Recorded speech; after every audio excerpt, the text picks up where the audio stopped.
Yon guys, so good morning. Alas 6 ng umaga. Sinundo natin si Ate Sheila. Ate Sheila, kaway ka Ate Sheila. Ate Sheila. Siya ang ating magiging kasama sa bahay ngayon. Makakatuwang natin sa ating tahanan, Ate Sheila. Ano na siya, papunta ng Amerika. Yung kanyang mga anak ay nasa Amerika.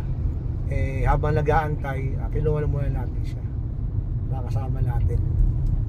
Kagabi sana kami magkatagpo, kaya lang lakas na ulang kagabi. Tsaka doon na kami sana dumiretso sa SM kasi nga birthday ni Naomi. Kaya lang bumuhos naman napakalakas na ulan. Diyan sa mga nagkatrabaho.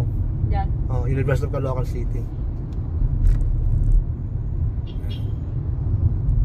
Wala ang ating piloto si Master Jerry. Hindi ko alam, baka may sakit o ano. Wala, hindi nakapasok. Hindi nilapasok ang ating piloto, Master Jerry.